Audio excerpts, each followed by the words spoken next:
Good day, I am Edlin D. Heralde from BS Criminology 3CA. For today's video, I am going to discuss about Interpol structure. So we have the General Assembly, Executive Committee, General Secretariat, National Central Bureau, and Advisory Commission for the Control of Interpol PIAP. So Interpol activities are driven by member countries within a clear framework of governing bodies and statutory meetings. So, the General Assembly and Executive Committee from the organization's governance. So, we have the General Assembly. Interpol Supreme governing body, the General Assembly is disposed of delegates appointed by each member country. It meets annually to take all important decisions related to policy, resources, working methods, finance, and activities, and programs. So, yung sinasabi natin General Assembly, meron silang ginagawang meetings. Like, for example, dito nila sasabihin lahat ng mga kung ano yung mga gusto nilang sabihin, yung mga gusto nilang gawin para mapaunlad yung isang organization. So, nagkakandak sila ng meeting at dito pinag-uusapan nila lahat ng mga kailangang pag-usapan. Like for example, yung sinabi dito is mga policies, working methods, finances, and activities and programs na mga gagawin nila. Upang sa ganun, maging maganda yung takbo ng isang organization. Like for example, maging maganda yung takbo ng Interpol.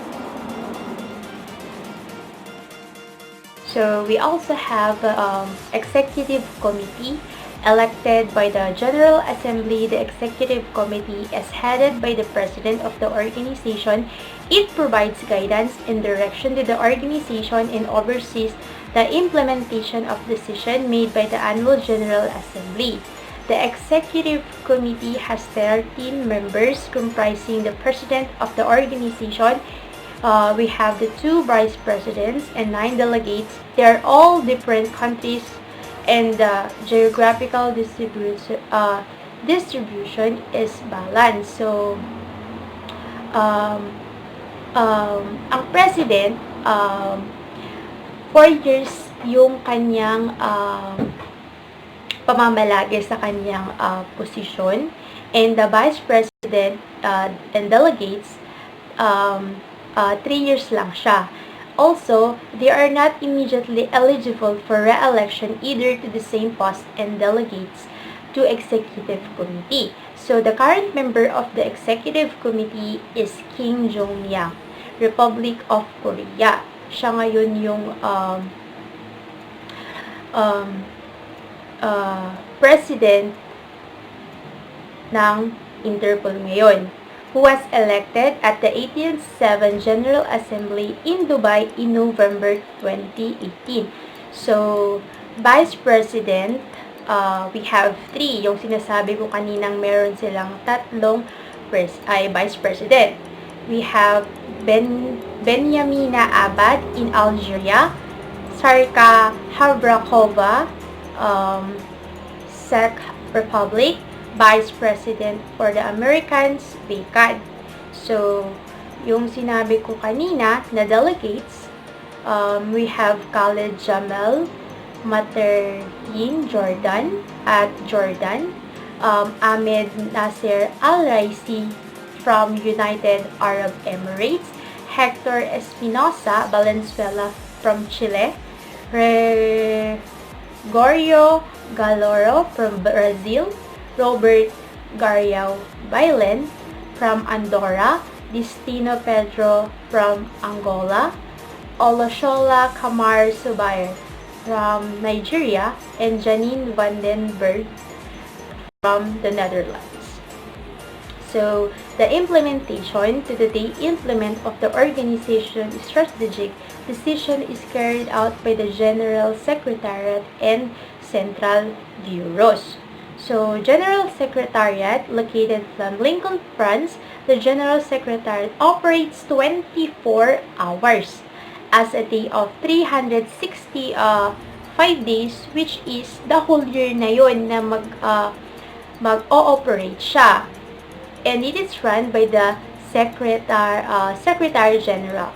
The Secretariat has 7 region officers across the world along with the Special Representative at the United Nations in New York and the European Union in Brussels. National Central Bureau. Each Interpol member country maintains a national central bureau linking national police with our global network staffed by highly trained national law enforcement officers are the lifeblood of Interpol, contributing to our minimal database and cooperating together on a cross-border investigation, operation, and arrest.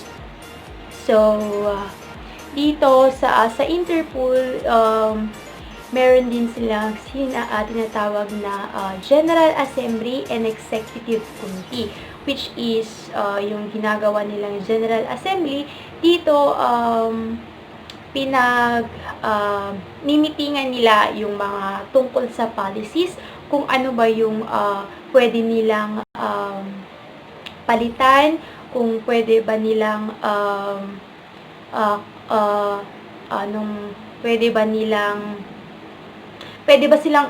pwede nilang dagdagan kung ano yung mga dito sila nagsasuggest kung ano pa yung pwedeng gawin upang umudlan yung isang organization. And then, meron din silang president na kung saan siya yung namumuno. Siya yung nagdidesisyon kung ano yung dapat gawin, kung ano ba yung alam niya na nakabubuti sa isang organization. Oversight advisors. These are experts in a pure advisory capacity who may be appointed by the Executive Committee and confirmed by General Assembly. The Commission for the Controls of Interpol's Files, or CCF for the acronym, ensures the processing of personal data such as name and fingerprints. In this line, with Interpol rules, in order to protect both the fundamental rights of individuals and the cooperation among police internationally. Technical tools, all 190 members countries are connected through a secure communication system known as 124/7.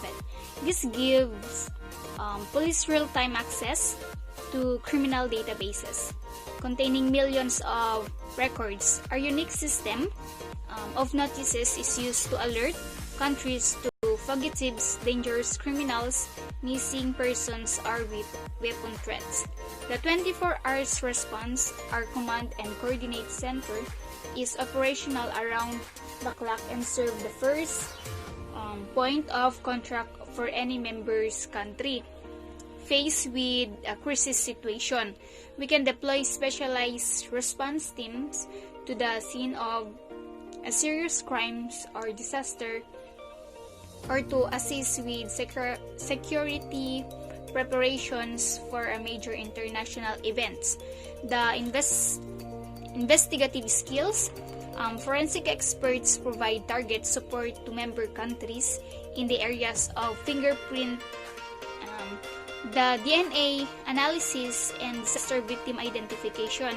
Criminal intelligence analysis monitor and analyze information related to specific areas of crime and criminal organization, and inform member countries about evolving trends and patterns. Hi guys, I'm Marcia Garduque from BS Criminology 3C-A.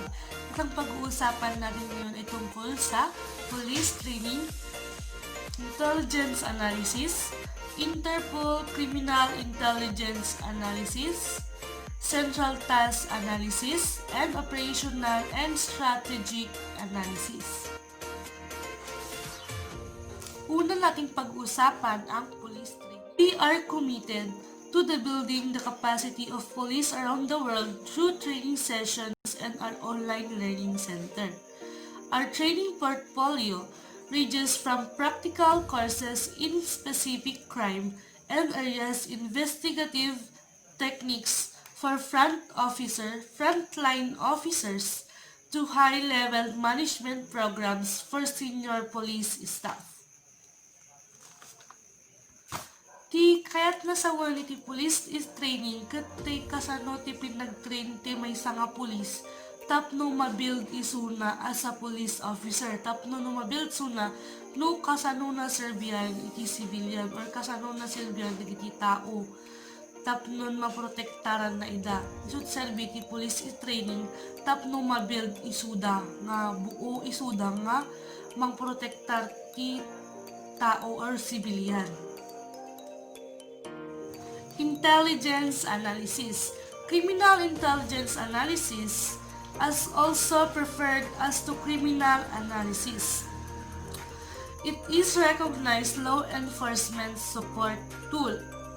Tiket na sa the intelligence analysis is the application of individual and collective cognitive method to weight the data and test hypotheses within a secret socio-cultural context.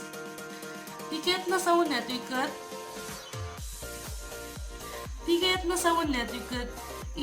intelligence analysis tapno matimbang da no alat na sayat nga desisyon da or alat na sayat nga obraan da.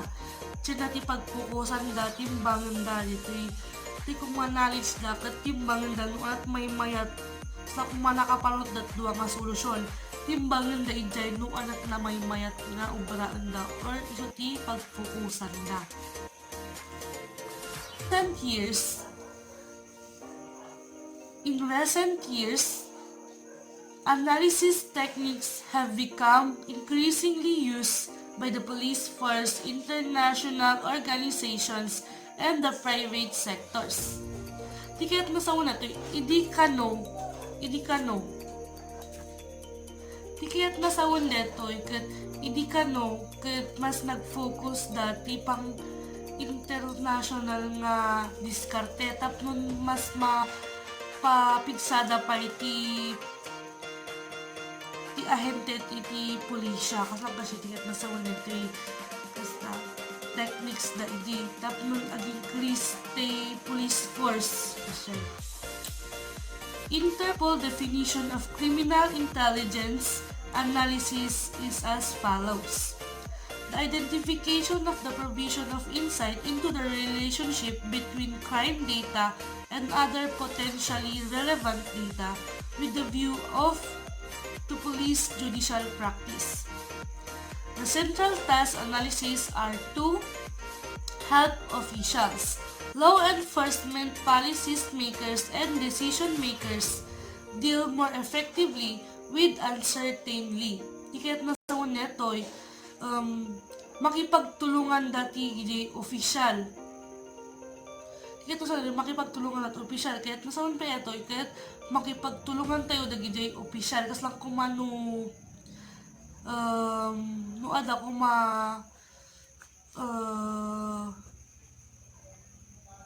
kaya nasawan natin kaya makipagtulungan tayo dagi official. Tapnon mas mapaalis to pa tay mapaalis to ti information or mas mapaalis to da masolbar tay napasamak kalangkit na siya isa ti help officials provide timely warnings of threats. Di kat mas sapsapaan da nga mangibaga dagiti information tapnon maging aware dagiti tao.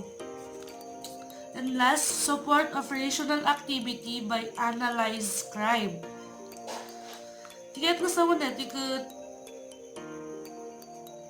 suportaan dati, suportaan na dagiti ahensya, tapnon mas mapadakil pa iti, mapalawak pa or mapadakil iti tiwala da ka detoy. Analyze crime, tapnon dumakil pa tapnon mabuild pa kasi support each other kasi.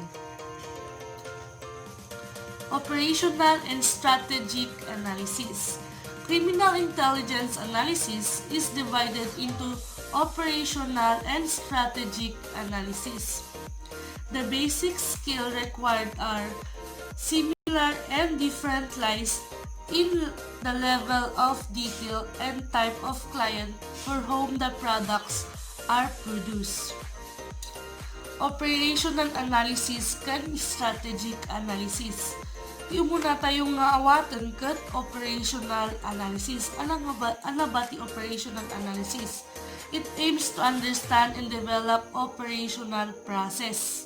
Di kaya na sa ti pakay na, tapnong maawatan kun mas ma-develop pay tay operational process, tay operasyon, tapnon mas mapapintas da pay kasdyan. Aim to achieve a specific law enforcement outcome. This might be the arrest, seizure, or forfeiture of arrest of money gained from criminal activities, or the disruption of criminal group. Operational analysis is usually has immediate benefits. Operational analysis tapnon mapalawak dapay tapnon amu dapay kasi tapnon maging aware kasi lang tapnon no dedicated tigi enforce specific law enforcement outcome tay tapnon mapapintas dati outcome na tay ma-achieve dati goals na dapat nga ma-achieve da.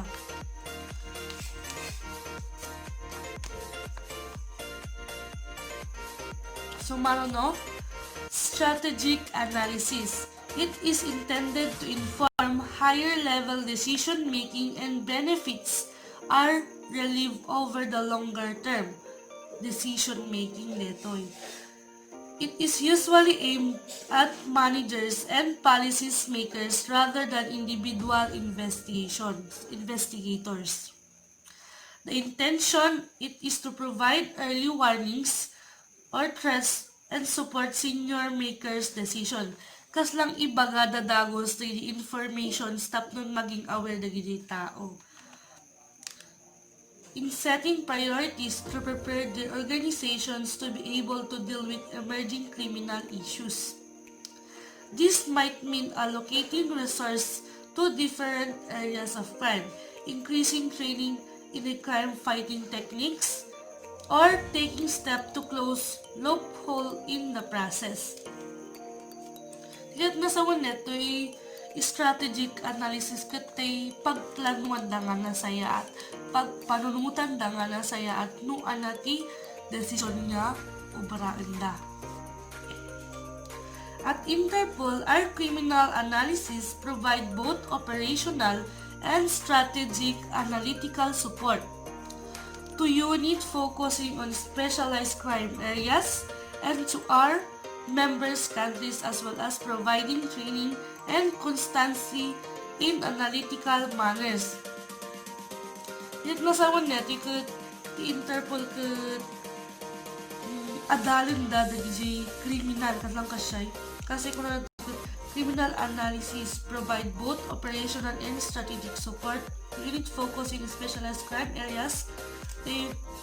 Ang focus da ijay naaramid jay criminal kaslang kasay.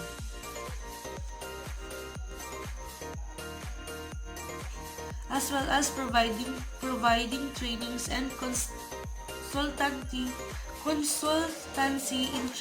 in analytical manners. Hi guys, I'm Marci Garduque from BS.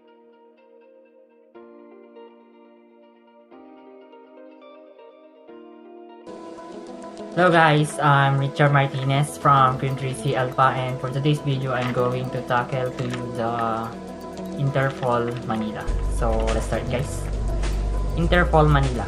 The National Central Bureau traces its beginning in 1961 when the Philippines became a member of the ICPO Interpol, with the National Bureau of Investigation as its focal point.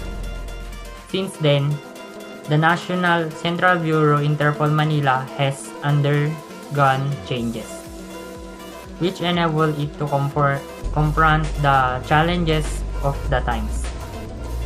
At one of the General Assembly meetings of the ICPO Interpol, the controlling body of headquarters of the criminal police organization of a member state to be able to its undertaking with authority.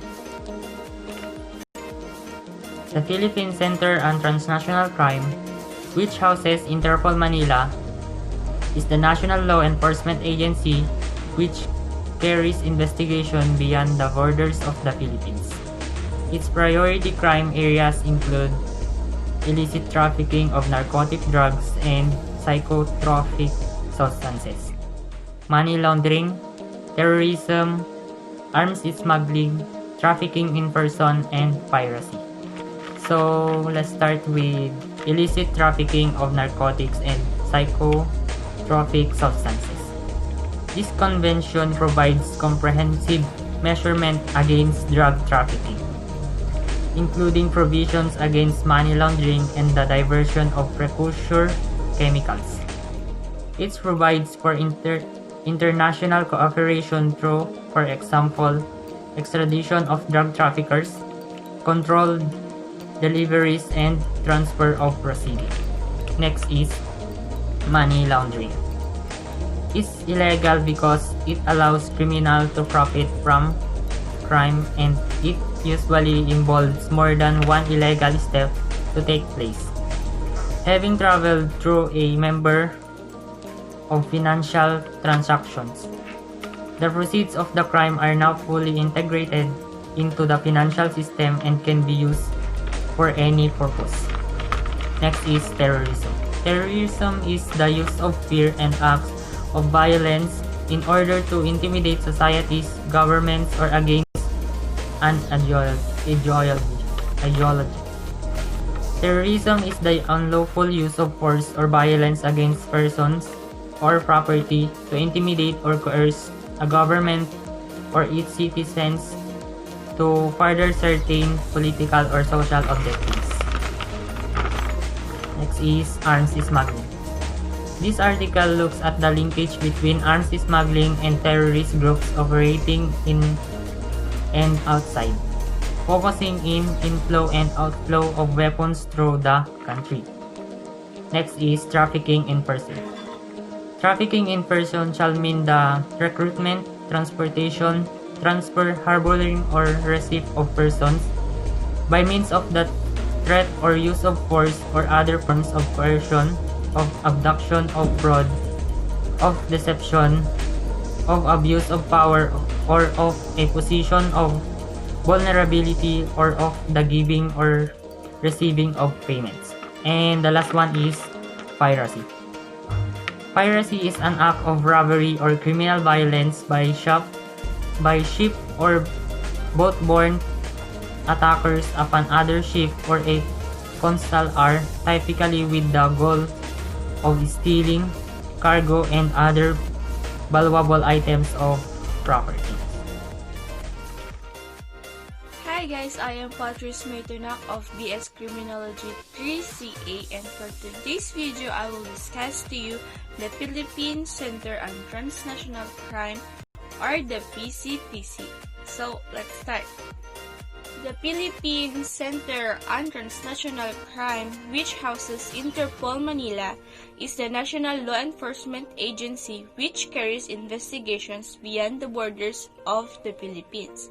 And its priority crime areas include the illicit trafficking of narcotic drugs and psychotropic substances, money laundering, terrorism, arms smuggling, trafficking in persons, piracy, and any crime which impact the stability and security of the Philippines. The Philippine Center on Transnational Crime coordinates all transnational crime operations carried out by other government agencies of the Philippines. It designs new projects to strengthen the country's combined response and ensures the efficient exchange of information. The Philippine Center on Transnational Crime recommends ways to better prevent transnational crime and to detect and apprehend criminals operating across borders. A central database of national and international legislation underpins these recommendations. Activities are reinforced through training programs delivered in cooperation with national government agencies, other countries, and international organizations. The Philippine Central and Transnational Crime is assisted by the Philippines' 22 national law government agencies, and these are the Philippine National Police, National Bureau of Investigation, Department of Justice, Anti-Money Laundering Council, Bangko Sentral ng Pilipinas, Bureau of Customs, Bureau of Immigrations, Bureau of Internal Revenue, Dangerous Drugs Board, Department of Finance, Department of Foreign Affairs, Department of Tourism, Philippine Center and Transnational Crime, Philippine Drug Enforcement Agency, Optical Medical or Media Board, Philippine Coast Guard, Philippine Overseas Employment Administration, Philippine Ports Authority, Philippine Postal Corporation, Presidential Anti-Organized Crime Commission, Securities and Exchange Commission, and Office for Transportation Security. And now let's talk about the National Central Bureau for the Philippines. National Central Bureau for the Philippines is an interministerial entity which is not part of the Philippine National Police, but instead directly attached to the Office of the President. As such, it benefits from direct access to services of all law enforcement agencies in the Philippines. The National Central Bureau is referred to as NALECC SCI-LEC, which is National Law Enforcement Coordinating Committee, Subcommittee on International Law Enforcement Cooperation. Interpol Manila is an integral part of the Philippine Center on Transnational Crime. Its mission is to serve as the liaison office and main coordinating body for international police cooperation on behalf of all law enforcement agencies in the Philippines, and its main duties include the monitoring and coordinating law enforcement activities relating to transnational crimes affecting the Philippines, operating and maintaining an operations center to serve as the focal point for international cooperation and transnational crime for all law enforcement agencies in the Philippines, acting as NALEC subcommittee in the monitoring of crime and activities which threaten national security and the country. Interpol Manila works around the clock and uses English as its main working language.